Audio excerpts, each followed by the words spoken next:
If I said skinny ass mid, what would you think? In a surfboard or not? Yeah, yeah.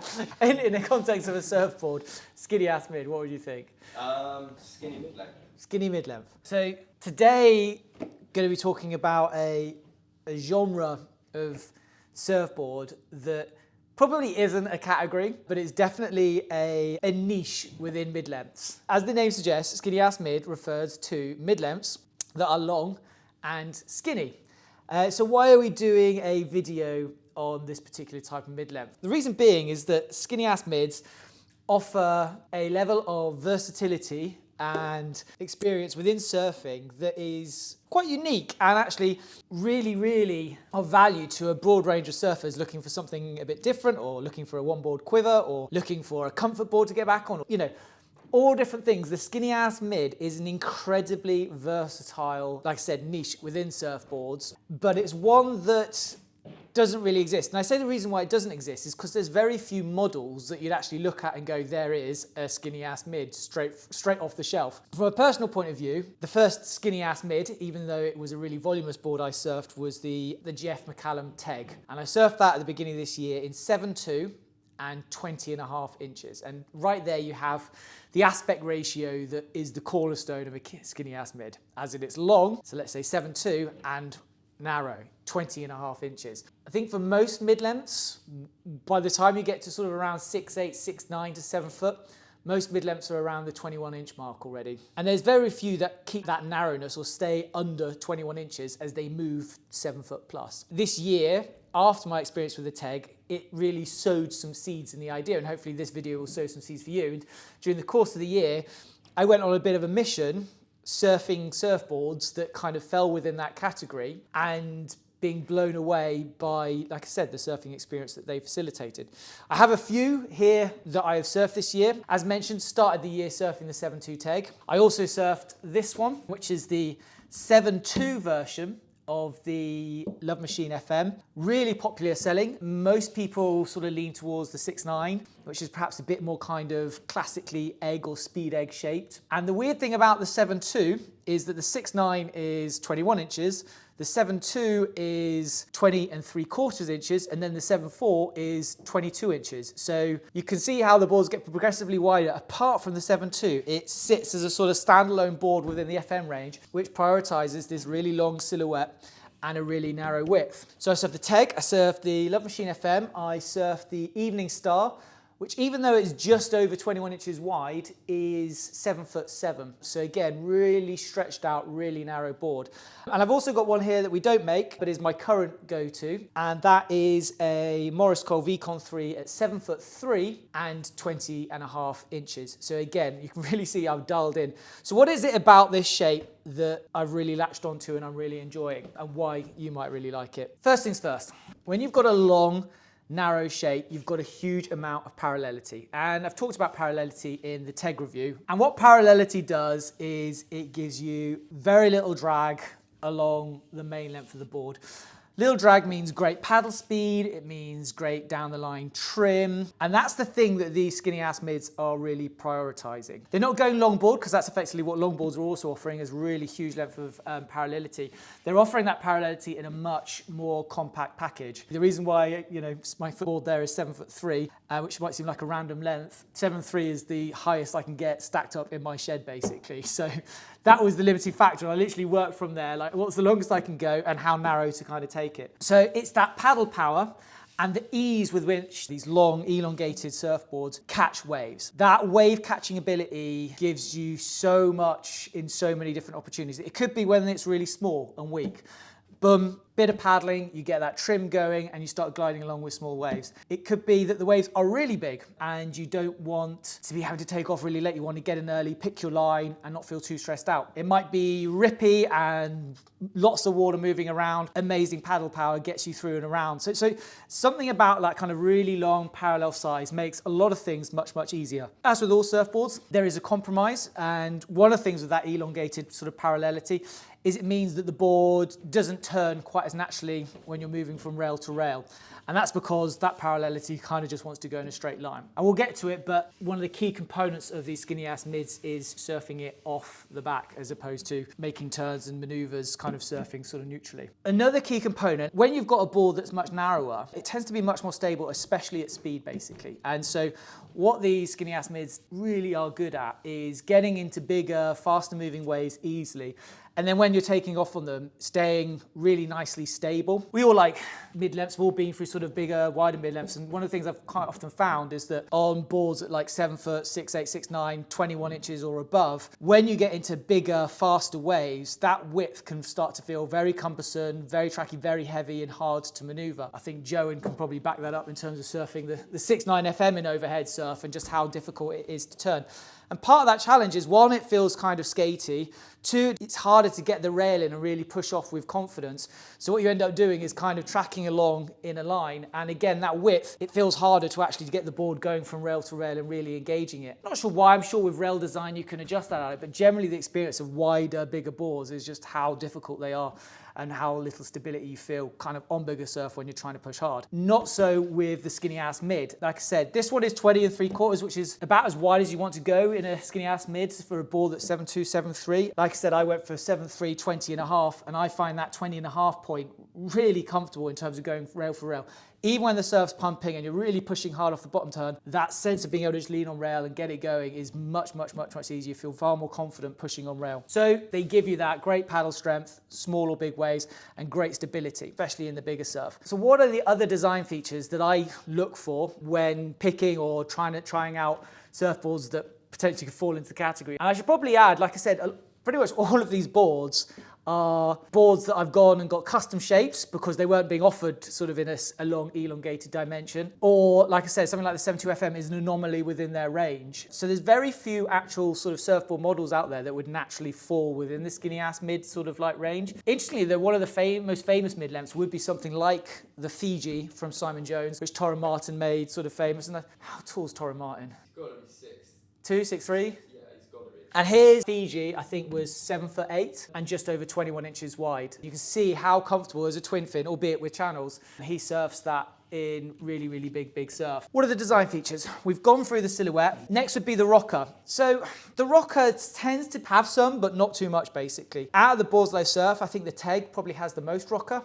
And then the Evening Star and something like the Fiji would be the flattest of all of those. The FM and the VCon 3 are firmly in the middle. And if I hold that up there, you can get an idea of what the rocker is roughly.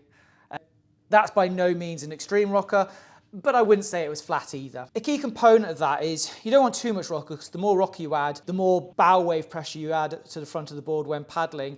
And so a slightly flatter rocker just lends itself really nicely to the slightly narrower parallel outline in terms of increasing that paddle speed and ease of wave catching. Having said that, you do want a bit of rocker, especially in the nose and especially off the tail. The nose, because if you're bringing around a big long board, it can sometimes be quite tricky to fit into the wave. And so having a little bit of rocker in the nose definitely helps prevent things like nose catching and you losing the end sort of when you're like coming back into the wave. You'll be doing most of your surfing off the back. And so what you want there is a little bit of shape, both in terms of rocker as well as silhouette. And so that rocker helps you when you want to get it on rail, when you want to turn, you engage that rail, the rocker kicks in and you start to draw that turn out. The next thing is bottom contours. You could argue that any sort of bottom contours would go well with a skinny ass mid, but I've tended to find that there is a particular features that work better than others. First and foremost is if you have concave the whole way through, especially if you had single concave going through the whole length of the board. Single concave is naturally quite tracky because you're effectively channeling that water in a single direction. And so if you were to channel that water over a long distance and in a really parallel line, you're just going to be adding to the track, as in the boards just want to go straight down the line. Yes, it would be super fast because you're getting all that really nice, easy flowing air under the board, but it would make the board considerably harder to turn. So pretty much in all the boards I've surfed and I've really connected to in this sort of like category, they all have an element of V or rolled up front, or in at least the first third of the board. And that helps, one, in terms of smoothing the board out, it cuts through chop really nicely.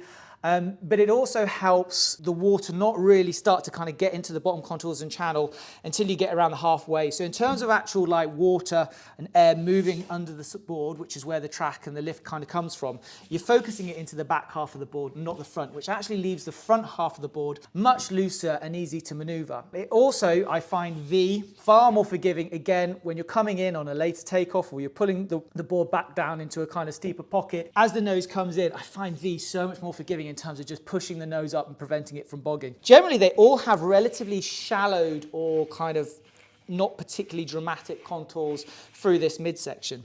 You can start to see the kind of contours emerge through it, but actually what you're trying to do is keep the board still relatively loose while starting to add a bit of directionality to it. And again, if you imagine most of the turning, you're braking or pivoting around the sort of the back half of the board. So being able to break that front half free really makes the board sort of much easier to handle and more maneuverable.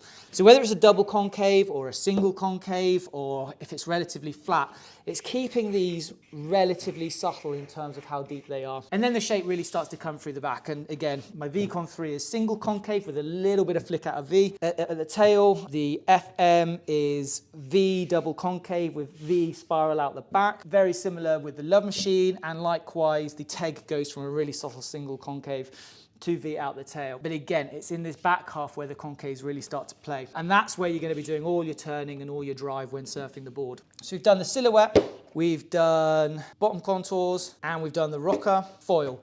The foil is not hugely critical in these designs. The one thing I would say, and I think this is one of the kind of like the key components of the skinny ass mid, is that when it comes to duck diving, we always look at volume and think, okay, how easy a board's going to be is relative to how much volume, and that is only partly true. When you are duck diving, what you are effectively doing is you are pushing that board under the water, and so you are applying pressure on the board, which is then applying pressure onto the water, and if that pressure is high enough, it submerges. And obviously, the more volume, the more pressure you have to apply. But a narrower board with a narrow silhouette in the nose, or the bit that you're trying to push under the water, is much easier to get under the water than a wider board. I'm 5'10" and around 72 kilos. When I was surfing the TEG, that was one of the big surprises, is just how easy I was able to duck dive a 55-litre surfboard. And once the board's under, it's almost like the weight of the board and yourself kind of track under much, much more easily. The rail, many different types. Again, all of them lend themselves to slightly different surfing, but it's not a defining characteristic of the skinny ass mid. So you can go with whatever rail you like surfing, basically. Fin setup. Now this is a key component. One of the biggest draws to a skinny ass mid is just how versatile it is, whether it be in big overhead surf or whether it be in small weak surf or anything in between. But a key component of getting it working in that range of conditions is the fin setup. What you'll find is a fin setup that works in smaller stuff doesn't necessarily work in bigger stuff. Reason being is that the board naturally, because of that parallelity, is going to feel slightly tracky. But that also equals stability. So in big surf, having a nice thruster setup or a nice drivey 2+1 set is ideal because you've got loads of hold and you can engage rail really comfortably. And so even when it's big, it feels like you can turn the board really, really easily and comfortable. But when the waves get weaker, that can feel too stiff, and trying to bring it round into the pocket in a small little bowly wave or in a fat little wave is much, much harder when you've got a lot of fin. It's in situations like that you want to go for something like a twin or a small 2+1 or even like a really small thruster setup. So playing around with the fins is a really crucial component of getting your skinny ass mid to work. In this one, that is my preferred setup, is the AIPA 2+1, which is a small 2+1. It's really fast, but I find like in bigger surf, sort of like from chest to overhead, where I don't have to work it, is so nice and fast with loads of pivot, loads of comfortable hold. When it gets small, I actually got like a really small pair of the Almerics from FCS, which is a little bit bigger than a Grom fin, but when you've got these long rail lengths, this rail length is almost acting like another fin, so you can go really small and keep it loose and fast. Or, and this is in a relatively kind of traditional thruster setup, quite high up on the board, quite clustered, going with something like an MR, but surfing it purely as a twin fin. Likewise, if it gets a bit bigger, I want to keep it twinning, I go with something like the MVS Orca, which is similar to the MR, but with a bit more depth. So that ability to play with fins and get it working from small to big is a really kind of like important component of surfing these longer, skinnier boards. Once you get your fin setups dialed in relative to the wave size, this is when these boards can really come to life in a huge range of different waves. Do you want a skinny ass mid? I wouldn't say I really want one, but I'm intrigued by it. Who's the skinny ass mid for? There is something about having a board that is so easy to get into waves, that has a huge range of ways in which it can be surfed, that makes it like a really epic sort of companion board, basically. They are a little bit trickier. When we have people demo the 7.2, if you're late beginner, early intermediate, people tend to struggle a little bit on the 7.2 FM, largely because it is more specific in terms of relative to where you're standing. That narrow width, people can find it goes too quickly from rail to rail. So it's definitely perhaps from a mid-intermediate up, somebody that wants like a board that's going to be good to surf, whether they're really fit or whether they're a bit off. All of these boards can rip under the right feet. The skinny ass mid is for people looking for something that just gets them into waves super easy, can be surfed in a huge variety of waves, can really help them dial in and, you know, develop aspects of their surfing. Maybe it's older guys. Do you think it's older guys, Joan? Definitely older than me, guys. I'm not calling you old. So if you're over 13 or 14, then like... So yeah, if you got any questions you want to talk about, like, you know, this niche of surfboard, what we could shape for you, what we've got that might fit you, give us a call, send us a message on Instagram or email us direct. Most likely you'll end up talking to me, but then Luke can dial that in as well.